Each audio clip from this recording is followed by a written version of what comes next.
तो ये coding question है जो कि फेसबुक, एप्पल, अमेजन और भी काफ़ी सारी कंपनीज में पूछा गया, डेली टेम्परेचर्स। तो इसमें हमें एक अरे दे रखा होगा जिसमें टेम्परेचर्स दे रखे होंगे, हमें सेम साइज का अरे रिटर्न करना है जिसमें हमें हर एक टेम्परेचर के लिए बताना है कि नेक्स्ट ग्रेटर टेम्परेचर कितने डेज बाद आया है ना। जैसे कि ये 73 है तो 73 के लिए next greater temperature next day आया है 75, तो इसके लिए हमें जैसे 1 रिटर्न करना हुआ यहाँ। इसके लिए 75 के लिए कभी भी नहीं आया हमारे पास, तो उसके लिए हमें 0।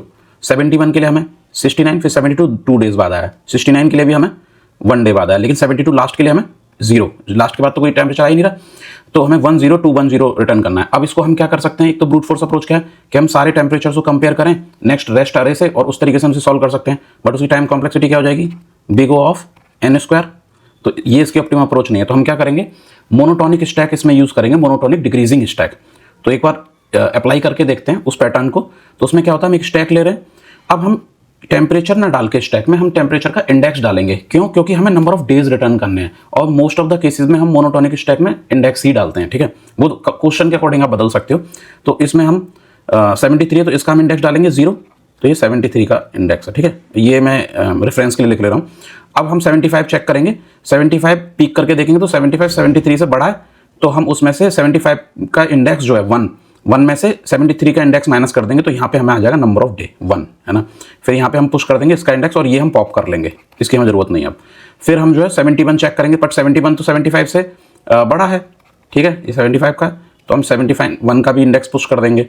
फिर सेम 69 भी 71 छोटा है, 69 भी छोटा है 71 से पीक करने पे, तो यहाँ पे 69 डाल देंगे और उसका भी इंडेक्स हम पुश कर देंगे।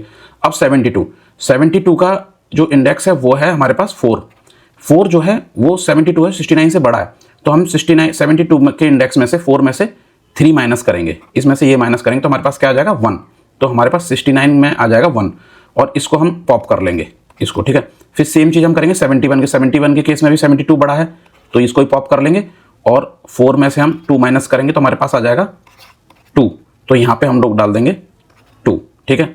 और 72 के केस में हम लोग 0 ही रहेगा क्योंकि हमारे पास कोई टेम्परेचर लास्ट में है ही नहीं। अब 72 से छोटा है, बड़ा है, तो उस केस के लिए भी हमारे पास अब कोई टेम्परेचर नहीं बचा क्योंकि पूरा एरे इटरेट हो चुका, तो उस केस 75 के लिए भी 0। यही हमारा आउटपुट था, यही हमारा डिजायर्ड रिजल्ट था। तो मोनोटोनिक स्टैक यूज करके हमने इसको ऑर्डर ऑफ n में सॉल्व कर लिया और इसका जो स्पेस, लेकिन इसकी स्पेस कॉम्प्लेक्सिटी भी बढ़ गई है, वो है ऑर्डर ऑफ n, ठीक है। तो इसके कोड के लिए please comment code. Thank you.